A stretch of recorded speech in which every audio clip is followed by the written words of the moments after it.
আল্লাহর জন্য যদি কোরবানি হয়, মানুষকে দেখানোর জন্য গরুর গলায় মালা পরানো যাবে?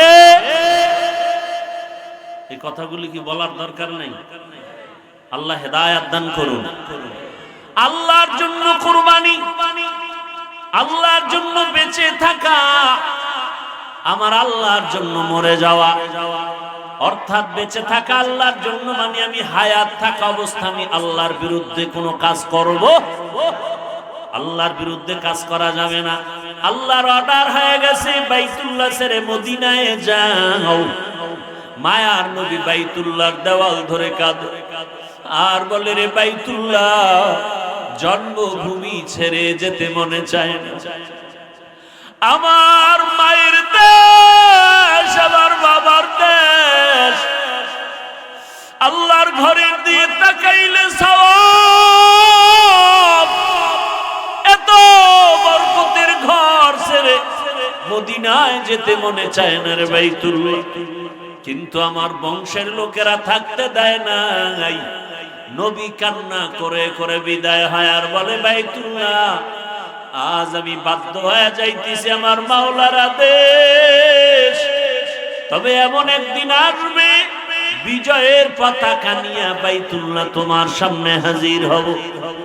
নবী যখন বাইতুল্লাহ ছেড়ে মদিনার পথে যায়, ওই রাস্তাটাকে আজও বাইতুল্লাহর মক্কা শরীফ যারা যায়, একটা রাস্তা আছে তরিকে হিজরা। তরিকে অর্থাৎ রাসূল ওই পথ দিয়ে হাইটা হাইটা গেছে। 13 সালে যখন হজে গেছিলাম, ওই হিজরা রোডে একটা হোটেলের মধ্যেই ছিলাম। রহমতের নবী, জানি না কেন অন্তরের হালাত এমন, যেদিন মক্কা ছেড়ে মদিনায় যাই, হজ শেষ, মদিনাতুল মুনাওয়ারায় যাব, মনের কেমন একটা বাইতুল্লাহ বুকের মধ্যে আঞ্জা করে ধরে রাখে।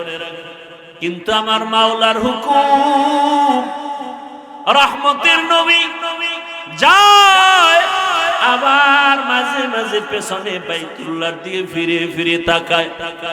এমন একটা আকর্ষণের ঘর, যেই ঘরটার দিকে তাকায় থাকলে সওয়াব। জমিনে আর কোনো ঘর নাই যে ঘরের দিকে তাকাইলে সওয়াব হবে। আল্লাহর বান্দা বুজুর্গ ওই অন্ধ পট্টিওয়ালা চোখওয়ালারে ডাক দিয়ে কয়, রে ভাই, সবাই লাব্বাইকের আওয়াজ দেয়, তুমি কেন লাব্বাইক না বলে আল্লাহর কাছে মাপ চাই মাপ চাই বলে ডাক দাও? ওই লোকটা কান্না করে বলে, ও আল্লাহর গোলাম, এমন এক জায়গার মধ্যে আসছে আমি ভাবতেও পারি নাই।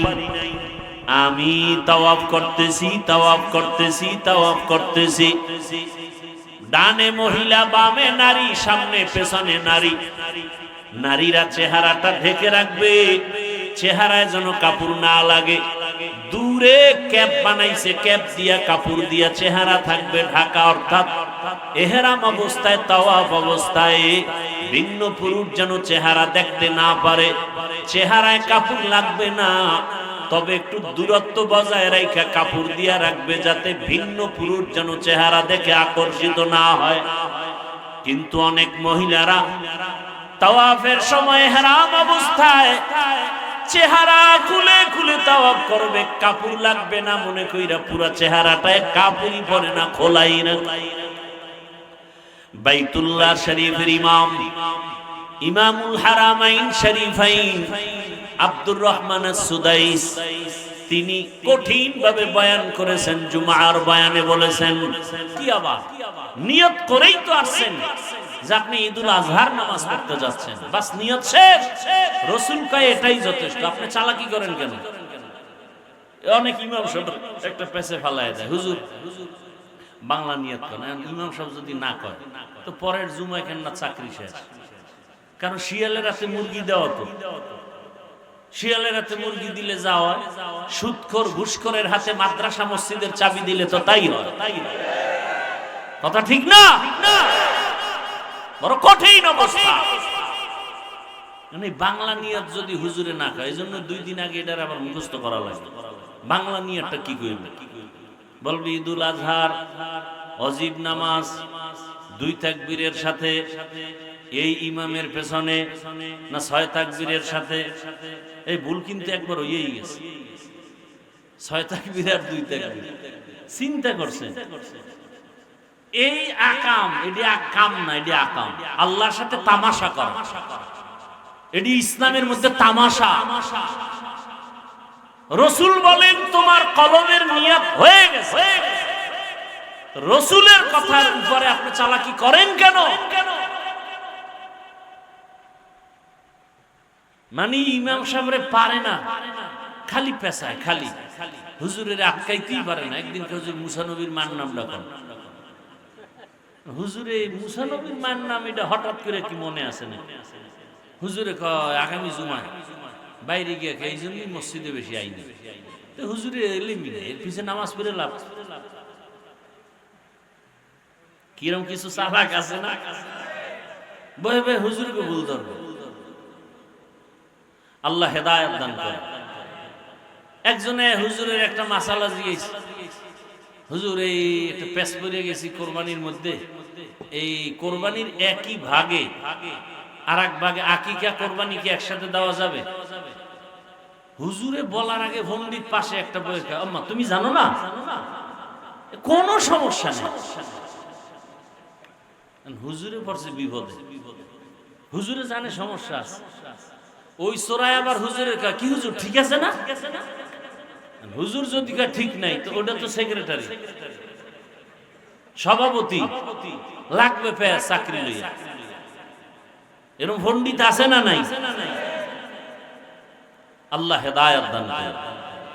আল্লাহর ভয় তাকওয়া বড় দামি জিনিস। লা ইয়ানালাল্লাহু লুহুমুহা ওয়ালা দিমাউহা ওয়ালাকিন ইয়ানালুহুত তাকওয়া মিনকুম। পয়গম্বর ইব্রাহিম নবী দোয়া করেন, ও দয়ার মালিক, আমার নামাজ তোমার জন্য, আমার কোরবানি তোমার জন্য। আল্লাহর জন্য যারা নামাজ পড়বে তারা প্যান্ট শার্ট পরিয়া নামাজ পড়বে না। এই প্যান্ট শার্ট কি নবীজির পোশাক? দলিল দাও, আল্লাহর কসম আমিও প্যান্ট শার্ট পরব, কোনো প্যাচ নাই, আমার সাথে কোনো ঝামেলা নাই। আচ্ছা এখন আপনি বলবেন হাফিজ ভাই এমন জায়গায় হাত দিয়েছেন চাকরি করা লাগে, আমি 1 মিনিটের জন্য মেনে নিলাম, ঠিক আছে আপনার চাকরি, প্যান্ট শার্ট আপনি পরছেন, 1 মিনিটের জন্য মেনে নিলাম। মসজিদে কার চাকরি? কথা বলেন না কেন? সেখানে কেন মদিনার পোশাক থাকবে না?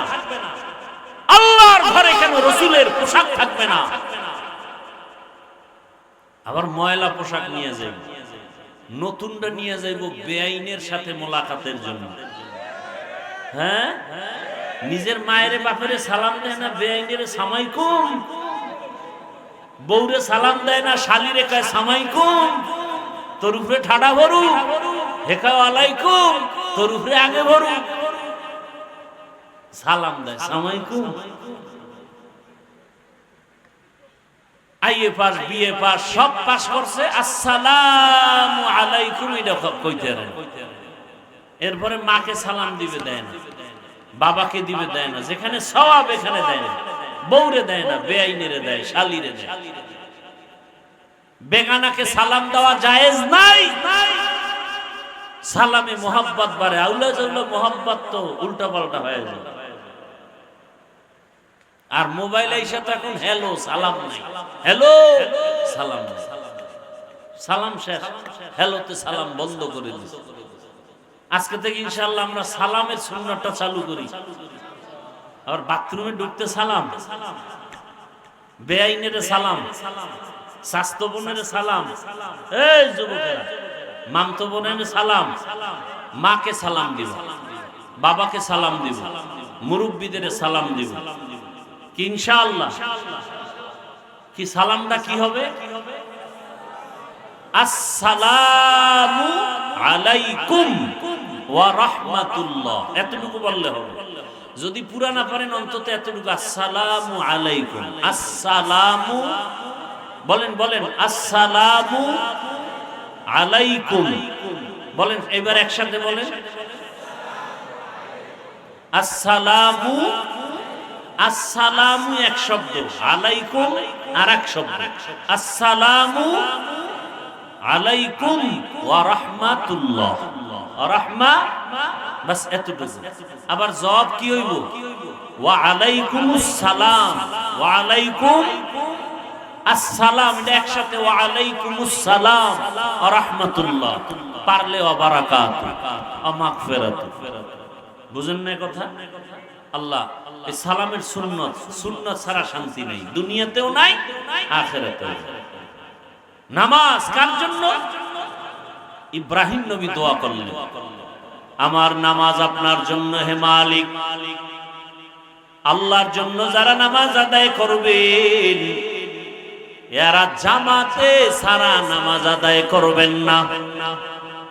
আল্লাহর জন্য যারা নামাজ আদায় করবেন এদের নামাজটা প্যান্ট শার্ট দিয়া হবে না। আল্লাহর জন্য যারা নামাজ আদায় করবেন এরা জুমার নামাজের সালামের পরে জুতা লয়া দৌড় দিবে না। সালাম ফিরাইলেই দৌড়, বাসায় গিয়ে দেখে আরেকজনের জুতা নিয়ে ধরা খাইলে কয় ওয়ান টেস্ট, ধরা খাইলে, না খাইলে তো গেছি গে জুতা। আছে না নাই? আচ্ছা ভাই, ইমাম সাহেব সালামের পরে আরো 4 রাকাত সুন্নাত আছে না? দুনিয়ার কোন মুফতির ভাবার ক্ষমতা নাই যে কথা বলবে যে ওই সালামের পরে 4 রাকাত সুন্নাত লাগবে না। যারা সুন্নাত পড়েন না জুমার দিন, গতকাল গেছেন জুমা, এই যে 4 রাকাত সুন্নাত যারা পড়েন না, আপনারা কবিরা গুনাহ, এটা সুন্নতে মুআক্কাদা পড়তে হবে। সালাম ফিরানোর পর একটা তুফান শুরু হয়ে যায় মসজিদের ভিতরে, কে কার আগে যাবে। একজনে নামাজে দাঁড়াইছে, হেরে লইয়া শুনছে, আছে না নাই? একজনে সেজদায় গেছি গা, হের মাথার উপরে পাড়া দিয়া বেউস বানায় লাইছে, পাগল, তাড়াতাড়ি বের হও। এই নামাজ কি আল্লাহর জন্য? কথা বলেন না কেন? নিজে মোবাইল চালায়, এতে দোষ নাই। একজন আর অজান্তে রিংটোন বাজছে, হেরে 10 জনে ধমকায়, হেই মিয়া তুই মোবাইল চালাইতে পারো না, তুই মসজিদে মোবাইল নিয়ে আইছো। অথচ হের মোবাইলও কিন্তু এরকম আকাম হয় মাঝে মাঝে। নামাজ কার জন্য? ইন্না সালাতি ওয়া নুসুকি ওয়া মাহইয়ায়া, কুরবানি কার জন্য? আল্লাহর জন্য। যদি কোরবানি হয় মানুষকে দেখানোর জন্য গরুর গলায় মালা পরানো যাবে? এই কথাগুলি কি বলার দরকার নাই? আল্লাহ হেদায়েত দান করুন। আল্লাহর জন্য কোরবানি, আল্লাহর জন্য বেঁচে থাকা, আমার আল্লাহর জন্য মরে যাওয়া, অর্থাৎ বেঁচে থাকা আল্লাহর জন্য মানে আমি হায়াত থাকা অবস্থা আমি আল্লাহর বিরুদ্ধে কোনো কাজ করব? আল্লাহর বিরুদ্ধে কাজ করা যাবে না। একজন ভিক্ষুক অন্ধ, তো বাড়ি বাড়ি ঘুরে ঘুরতে ঘুরতে ঘুরতে ঘুরতে ঘুরতে ঘুরতে মসজিদের কাছে যায় হাজির। এখন হেনে যায়, এই আমার কিছু দাও, আমি অন্ধ, আমার মা নাই, আমার বাপ নাই। কোন ঘরে? মসজিদ ঘরের দরজা ধাক্কা, হ্যাঁ না তো নাই কেউ। কার ঘর? কার ঘর? একজনে, এই অন্ধ পাগল হয়ে গেল, তুই এমন ঘরে আইছো, এখন তো কোনো মানুষ থাকে না। কথা এটা কোন ঘর? জিনের না, ফেরেশতার না, আল্লাহর ঘর। আসল ঘরে আইছি, তাহলে ভিক্ষারি দরকার নাই। আসল জায়গায় যেহেতু আসছি, তার কাছে চাইলে তো সব সমাধান হয়ে যায়। সব ঘর বা লাঠি মাটি ফালায় দিয়ে আল্লাহর ঘরে ঢুকে আল্লাহর কাছে চাইতেছে। সব ঘরের মধ্যে শ্রেষ্ঠ ঘর কোনটা? বাইতুল্লাহ। কোনটা? কেমন বাইতুল্লাহ? যেই বাইতুল্লাহর দিকে আপনি শুধু তাকায় থাকবেন, সাথে সাথে যতক্ষণ তাকাবেন সওয়াব সওয়াব সওয়াব। এমন এক বাইতুল্লাহ যার সীমানার মধ্যে একবার আল্লাহ বলে ডাক দিবে 1 লক্ষ বার আল্লাহ বলার সওয়াব। সুবহানাল্লাহ। না সারাদিন যেই জবানে বিড়ি টানে, মিথ্যা গীবত, এ সুবহানাল্লাহ কেমন? কি এই ওয়াজেতে বাইরেও বিড়ি? কে মোনাজাতে বিড়ি চাইছে? হ্যাঁ, চিন্তা করেন, মোনাজাতটা দিয়েই বিড়ি। আমি বলি দুনিয়াতে যদি কোনো ফাও আকাম থাকে, বিড়ি টানা হইলে একটা ফাও আকাম। এই আকামে কোনো লাভ আছে কি? একজনে কদি যে বিড়ি টানলে চেহারা সুন্দর হয়, যৌবন বাড়ে। 100 টাকা হুজুর একটা লাভ আছে, বাথরুম ক্লিয়ার। হ্যাঁ, হায় হায়, কি বাহাদুরি স্টাইল করে বিড়ি টানে। কিছু কিছু পোলাপানেরও দেখি আমগো সামনে, আরে আহা, আমি হাফিজুর রহমান, যুবক ভাই বুঝাবার জন্য বলি, এই ঘড়িটা হাতে দিছি, তাও ডান হাতে, শুধু বয়ানে টাইম দেখার জন্য, এছাড়া ঘড়িও হাতে বলি না। আমার ওস্তাদ বলছে, ঘড়ি যদি কোনোদিন দাও ছাত্র জীবনে বাম হাতে দিবি না, কারণ মুরব্বীর সামনে যেন বাম হাত না যায়। তো যতটুকু দেই ডান হাতে, তাও অজেক টাইম, আর টাইম ঘড়ি দেই, এটা একটা বোঝা মনে করি। আর অনেকে আতারে কাঁচায় টাছায় পুরা বাইর করে, এরপর বারবার হুদার টাইম নেই, ঘড়ি নষ্ট ওটার খালি বারবার আছে না? কত ভাব, হুদা টাইম নেই, একটা ঘড়ি হাতে দিয়ে বারবার তাকায়। ঘড়ি হাতে ওই ব্যক্তি দিবে যে ঘড়ির সময়ের মূল্যায়ন করে। বড় আফসোস, আদৌ বলা জীবনের বড় দাম। আল্লাহর ঘর বাইতুল্লাহর এরিয়া একবার আল্লাহ বললে কতবার আল্লাহ বলার সওয়াব? 1,00,000 বার।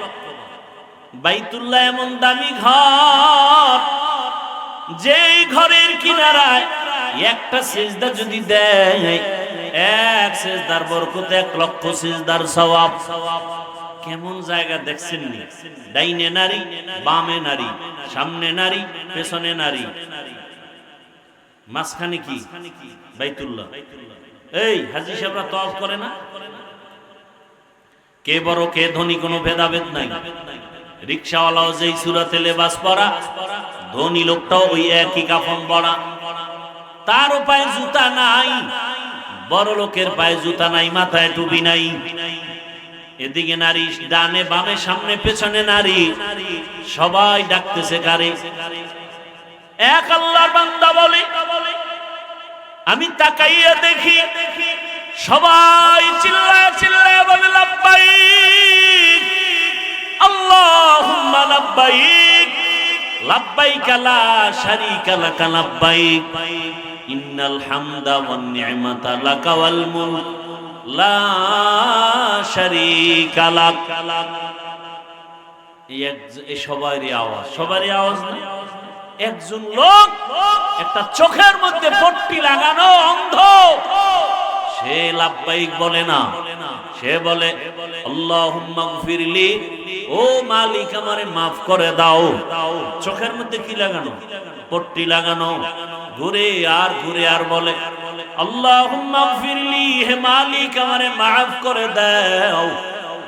একজন বুজুর্গ বলে, আমি তাকে ধরলাম, ও অন্ধ ভাই, সবাই লাব্বাইক লাব্বাইক বলে আওয়াজ দেয়, চোখের পানিগুলো পড়তেছে, সবার একই আওয়াজ, মালিকের দরওয়াজায় হাজির, লাব্বাইক আল্লাহুম্মা লাব্বাইক লাব্বাইক লা শারীকা লাকা লাব্বাইক। এই তাকবীরটা শিখেন না, মক্কায় যাইতে মনে যায় না তো, এই জন্য শিখেন না। যাইতে মনে চায়, যাইতে মনে চায়, আল্লাহ কবুল করেন। আরো জোরে বলে, কেমন কাবা! আমার মায়ার নবী যেদিন দুশ্মনের ভয়ে আল্লাহর অর্ডার হয়ে গেছে বাইতুল্লাহ ছেড়ে মদিনায় যাও, মায়ার নবী বাইতুল্লাহর দেওয়াল ধরে কাঁদে আর বলে, রে বাইতুল্লাহ, জন্মভূমি ছেড়ে যেতে মনে চায় না। আমার মায়ের দেশ, আমার বাবার দেশ, আল্লাহর ঘরের দিয়ে তাকাইলে সওয়াব। এত বরকতের ঘর ছেড়ে মদিনায় যেতে মনে চায় না রে বাইতুল্লাহ। কিন্তু আমার বংশের লোকেরা থাকতে দেয় নাই। নবী কান্না করে করে বিদায় হয় আর বলে, বাইতুল্লাহ, আজ আমি বাধ্য হয়ে যাইতেছি আমার মাওলার আদেশ। তবে এমন একদিন আসবে বিজয়ের পতাকা নিয়ে বাইতুল্লাহ তোমার সামনে হাজির হব। নবী যখন বাইতুল্লাহ মদিনার পথে যায়, ওই রাস্তাটাকে আজও বাইতুল্লাহর মক্কা শরীফ যারা যায়, একটা রাস্তা আছে তরিকে হিজরা। তরিকে অর্থাৎ রাসূল ওই পথ দিয়া হাইটা হাইটা গেছে। 13 সালে যখন হজে গেছিলাম, ওই হিজরা রোডে একটা হোটেলের মধ্যেই ছিলাম। রহমতের নবী, জানি না কেন অন্তরের হালাত এমন, যেদিন মক্কা ছেড়ে মদিনায় যাই, হজ শেষ, মদিনাতুল মুনাওয়ারায় যাব, মনের কেমন একটা বাইতুল্লাহ বুকের মধ্যে আঞ্জা করে ধরে রাখে। কিন্তু আমার মাওলার হুকুম, রহমতের নবী যায়, আবার মাঝে মাঝে পেছনে বাইতুল্লাহর দিকে ফিরে ফিরে তাকায়। এমন একটা আকর্ষণের ঘর, যেই ঘরটার দিকে তাকায় থাকলে সওয়াব। জমিনে আর কোনো ঘর নাই যে ঘরের দিকে তাকাইলে সওয়াব হবে। আল্লাহর বান্দা বুজুর্গ ওই অন্ধ পট্টিওয়ালা চোখওয়ালারে ডাক দিয়ে কয়, রে ভাই, সবাই লাব্বাইকের আওয়াজ দেয়, তুমি কেন লাব্বাইক না বলে আল্লাহর কাছে মাপ চাই বলে ডাক দাও? ওই লোকটা কান্না করে বলে, ও আল্লাহর গোলাম, এমন এক জায়গার মধ্যে আসছে আমি ভাবতেও পারি নাই। আমি তাওয়াফ করতেছি, ডানে মহিলা, বামে নারী, সামনে পেছনে নারী। নারীরা চেহারাটা ঢেকে রাখবে, চেহারায় যেন কাপড় না লাগে। দূরে ক্যাপ বানাইছে, ক্যাপ দিয়া কাপড় দিয়া চেহারা থাকবে ঢাকা। অর্থাৎ এহরাম অবস্থায়, তাওয়াফ অবস্থায় ভিন্ন পুরুষ যেন চেহারা দেখতে না পারে। চেহারায় কাপড় লাগবে না, তবে একটু দূরত্ব বজায় রেখে কাপড় দিয়া রাখবে, যাতে ভিন্ন পুরুষ যেন চেহারা দেখে আকর্ষিত না হয়। কিন্তু অনেক মহিলারা তাওয়াফের সময় ইহরাম অবস্থায় চেহারা খুলে খুলে তাওয়াফ করবে, কাপড় লাগবে না মনে কইরা পুরা চেহারাটায় কাপড়ই পরে না, খোলাই না। বাইতুল্লাহ শরীফের ইমামুল হারামাইন শরীফাইন আব্দুর রহমান আস-সুদাইস, তিনি কঠিন ভাবে বয়ান করেছেন। জুমার বয়ানে বলেছেন, নারীরা বাইতুল্লাহর পাশে নামাজ পড়ে চেহারা খোলা, এটা ঠিক না, ইসলাম অনুমোদন করে না। খবরদার, তাওয়াফের সময় নারীরা কাপড় রাখবে, একটু দূরত্বে যেন চেহারায় না লাগে, কিন্তু ভিন পুরুষ যেন দেখতে না পারে। আল্লাহর ভয়, তাকওয়া। ওই পট্টিওয়ালা লোকটা বলে, আল্লাহর কসম, মানুষের অন্তরে তো নফস শয়তানের ধোঁকা। আমি যখন লাব্বাইক বলতেছি, হঠাৎ একটা সুন্দরী নারী আমার সামনে সামনে ঘুরে, সেও তাওয়াফ করে, চেহারাটা খোলা। আমার একটু নজর পড়ে গেছে, নজরটা পড়া মাত্র হঠাৎ একটা গাইবি কেমন যেন একটা আওয়াজ আসছে। আমার চোখের উপর একটা জোরে আসর লাগলো, চরের আঘাত লাগলো। কে চর দিছে আমি জানি না, চরটা দেওয়া মাত্র আমার চোখের পাওয়ার নষ্ট হয়ে গেছে। আমি দৌড়াইয়া বাহিরে গিয়া কোন রকম ঔষধ লাগাইয়া এবার আমি এখন তাওয়াফের রাস্তায় আমি লাব্বাইক বলি না, আমি বারবার বলি আল্লাহুম্মা গফিরলি, ও মালিক আমারে মাফ করে দাও। এমন একটা জায়গায় আসছি যেই বাইতুল্লাহ আসলে নবী বলেন, মায়ের গর্ভের বাচ্চা যেমন নিষ্পাপ দুনিয়াতে জন্ম নেয়, বাইতুল্লাহ যারা তাওয়াফ করবে এরা যখন বের হবে তাওয়াফ করিয়া গুনাহমুক্ত নিষ্পাপ হয়ে বের হয়ে যাবে। আমার কপাল বুঝি খারাপ, আমার কপাল বুঝি বন্ধ, এত সুন্দর পবিত্র জায়গায় আসার পরেও কেন আমার কপাল খারাপ হয়ে গেল? আজ আমার চোখ অন্ধ হয়ে গেছে। আমার মাওলা যতদিন ক্ষমার ঘোষণা দিবে না, আমি এখান থেকে আর বাড়ি যাব না। এত দামি ঘর বাইতুল্লাহ থেকে আমি আমার মাওলার ক্ষমার ঘোষণা না নিয়ে যাব না। ও আমার কলিজার যুবক, ও আমার বিন্দু বাবাজি, ও পর্দার আড়ালের মা বোনেরা, কোরআনের বাগান, গুনাহ মাফের বাগান, উলামায়ে কেরামের মজলিস, গুনাহ মাফের মজলিস, এই বরকতের মাস। আজকে যারা বয়ানের প্যান্ডেলে আসছে, ওই অন্ধ আল্লাহর বান্দার মতো দুই ফোঁটা চোখের পানি ছেড়ে কাঁদো আর আল্লাহকে বলো, হে মালিক, কোরআনের বাগানে আসিয়া কেন চোখে পানি আসবে না, গুনাহ ক্ষমা হবে না? এমন এক বরকতি জায়গায় আসিয়াও কি গুনাহ মাফ হবে না? এই বরকতি জায়গা থেকে গুনাহ নিয়ে বাসায় যাব না। এই বরকতি জায়গা থেকে তওবা না করে বাড়ি ফিরব না। জীবনে তো গুনাহ কম করো নাই, চক্ষু দুইটা বন্ধ করে আমার মালিকের ডাকো আর বলো, হে মালিক, জীবনে হাতের দ্বারা কত গুনাহ করেছি, জবানের দ্বারা গুনাহ করেছি, জীবনে মোবাইলের দ্বারা গুনাহ করেছি, কত বেপরদার আড্ডা দিয়েছি, কত দাড়ি কাটলাম, মা বাবার সাথে কত বেয়াদবি করেছি। ও যুবক রে, পাও দুইটা ধরে বলে গেলাম, রে বাবা, হেদায়েতের মালিক আমার আল্লাহ, এখনো সময় আছে, দুই ফোঁটা চোখের পানি ছেড়ে তওবা করো। জীবনে মনের জাল মিটাইয়া, মনের শখে দাড়ি তো কম কাটো নাই, বেপরদার আড্ডা তো কম দাও নাই, পার্কে পার্কে কম ঘোরো নাই। ও বৃদ্ধ বাবাজিরা, জীবনে তো গুনাহ কম করেন নাই। পর্দার আড়ালের আম্মা জানেরা, বোনেরা, জীবনে তো বেপরদায় মার্কেটে কম ঘুরেন নাই। কয়দিন আর বাঁচবেন? আল্লাহর আদালতে যাওয়ার আগে তওবা করেন। আল্লাহকে বলেন, হে আল্লাহ, আজকে দয়া করিয়া কোরআনের বাগানে নিয়ে আসছেন, আর গুনাহ নিয়ে বাসায় যেতে চাই না। ঘুমের মধ্যে কত মানুষের মরণ হয়ে যায়, গাড়ির নিচে কত লাশ, পানির নিচে কত লাশ। আল্লাহর কাছে তওবা করো। ও যুবক, তোমার মতো কত যুবক চাকরি করে নামাজ ছাড়ে না, কত যুবক স্কুলে পড়ে নামাজ ছাড়ে না, doctor, professor, engineer, RAB, army, police, BDR এর চাকরি করে নামাজ ছাড়ে না। ও বাবা, তুমি কেন পারবা না? আল্লাহকে বলো, হে আল্লাহ, কপালটা কি পুরা পুরিয়া গেল নাকি? আমি কি তোমার রহমতের দরজায় আসতে পারবো না?